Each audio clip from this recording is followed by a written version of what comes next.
Il se dit que les vrais opposants du régime sous une dictature ne sont pas sur le territoire, ils doivent être forcément à l'étranger.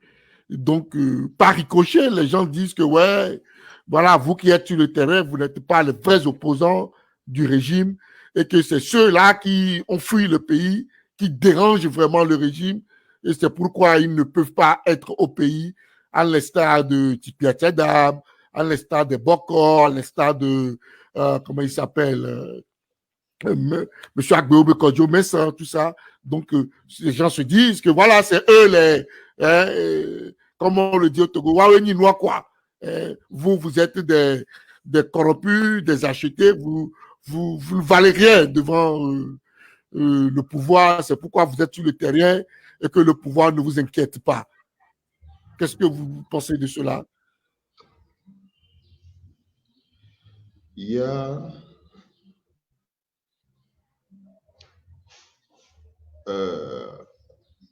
un auteur, si je me rappelle très bien, Madame Bovary. Il dit, il faut juger les gens par ce qu'ils savent et par la manière dont ils le savent. Vous savez, notre opposition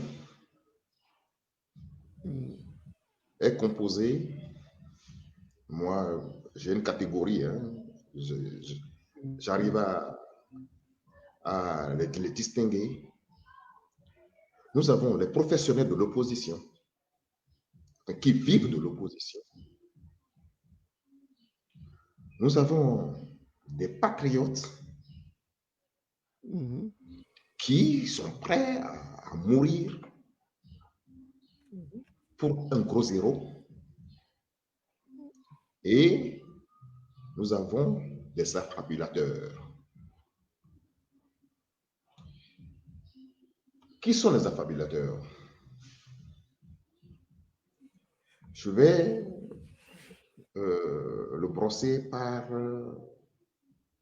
un exemple.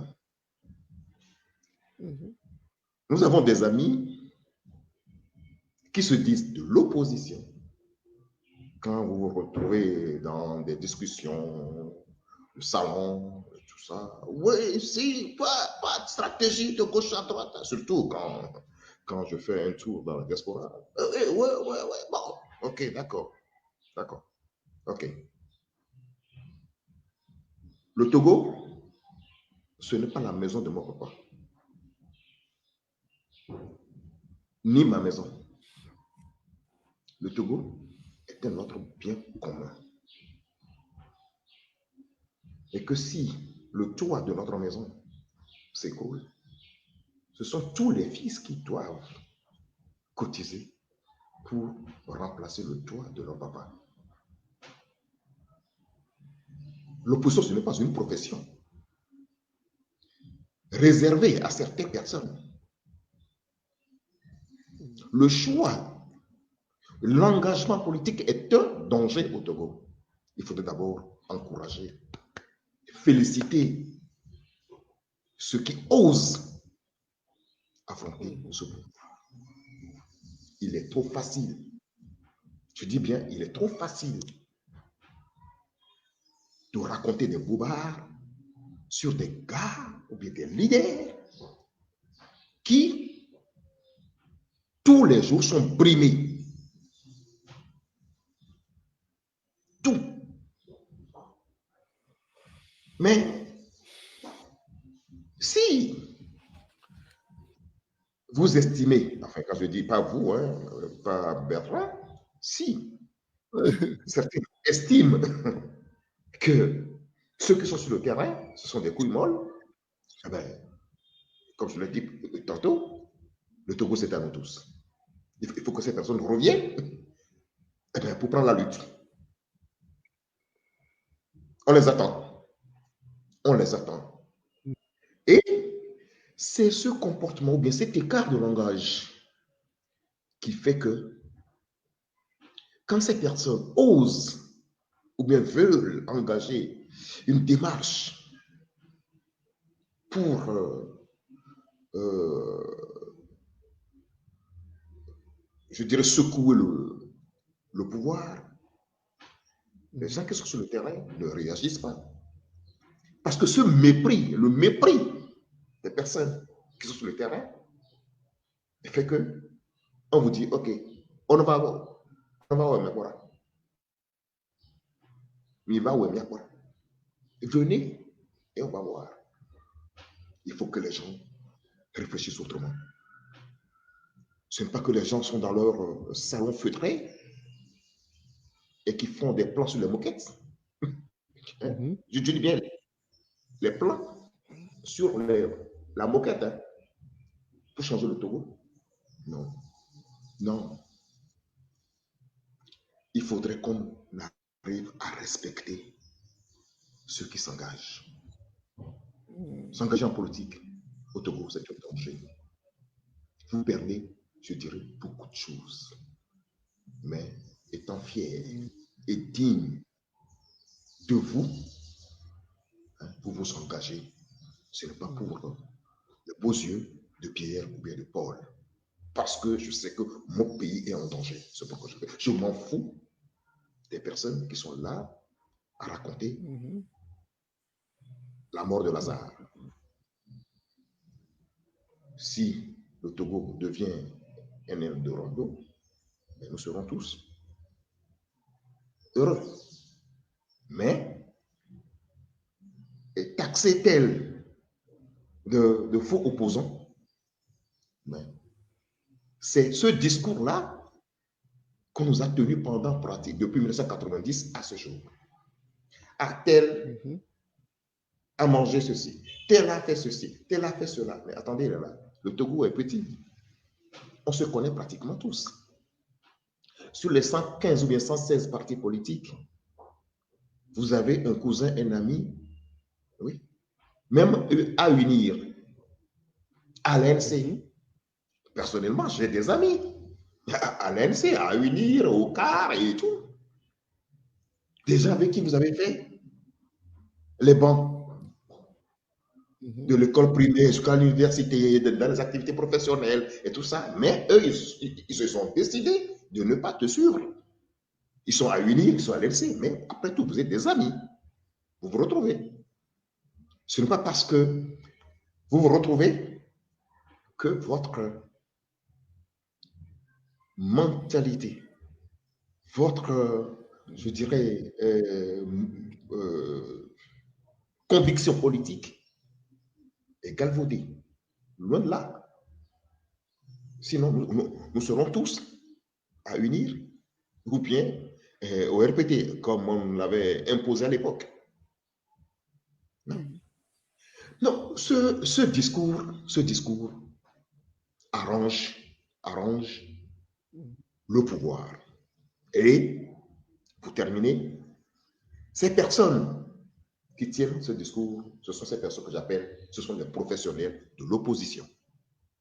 Parce qu'ils sont obligés de noircir Pierre pour tendre la main au pouvoir et avoir leur miette. C'est plutôt eux. Nous avons nos pattes droites dans les bottes. Et on attend. On avait même demandé. Quand Monseigneur Kodjo commençait à délirer sur ces trucs-là, on a demandé qu'il ait le courage de donner le nom ou bien les noms des personnes qui ont été corrompues. Non, ce n'est pas parce que vous êtes mon papa ou bien vous avez plus l'âge de mon père que si vous racontez des inepties que je dois dire Amen. Non. À un certain âge, nous sommes aussi des responsables. Nous sommes des pères de famille. Ce n'est pas que quelqu'un doit chaque fois nous donner des directives de son rêve. Il faut que les gens arrêtent cette histoire-là de opposition, mort, patati patata. Quand on voit un leader, disons, avec un ministre, mais attendez, comment vous allez faire la politique quand vous ne pouvez pas, ou bien vous ne pouvez pas rencontrer, par exemple, votre ministre de la Justice, votre ministre de l'Intérieur, enfin de l'administration territoriale. Hein? Ce sont eux qui sont les métronomes de cette politique. Fornia Singbe n'est pas dans les meetings et tout. Les directives sont appliquées par ces ministres-là. Quand je parlais tout à l'heure de la CENI, que les présidents des CENI ne doivent pas être des magistrats, mais le dire, c'est simple. De manière opérationnelle, il faut aller voir le ministre de l'Intérieur. Il faut lui expliquer, avoir un exposé des motifs, lui dire, voilà, les présidents des CELI ne nous arrangent pas dans le processus. Est-ce qu'on peut changer? Si vous arrivez à le convaincre, eux, quand ils iront dans leur laboratoire, ils vont dire, ah tiens, les gars de l'opposition, quand même, ils ont raison. Et quand vous faites cette démarche-là, par exemple, on vous taxe de corrompu. Il faut être vraiment zézin. Mais la politique, c'est le partage. Ce n'est pas un ennemi. Moi, je rencontre des amis, nous avons des amis à Lomé ici, j'ai des amis à Lomé ici, on se retrouve aux anniversaires, aux fêtes des enfants, mais qui viennent de différents partis politiques. La preuve. Mais c'est dit, quand on vient, même après les salamlèques des enfants et tout ça, là, mais on fait des débats politiques. Pourquoi vous faites ceci, pourquoi vous faites ça? Maintenant, certains pensent qu'on devrait être là, un beau matin, Fornia Simbe, il va se lever, ok, je suis fatigué. Bon, il va prendre une pièce de 25 francs, il va lancer, ok, c'est Apévon qui va prendre le pouvoir. D'accord? Viens prendre le pouvoir. Attendez, là, on est où là? On est où là? Ce que nous avons fait depuis 90 à ce jour n'a pas permis à certains d'avoir une certaine lecture. Une lecture de ce qui se passe dans ce pays. Ils sont tous dans des stratégies has-been, dans des querelles de coépouses. Mais je crois que les choses avancent et les générations commencent déjà par changer. Ce qui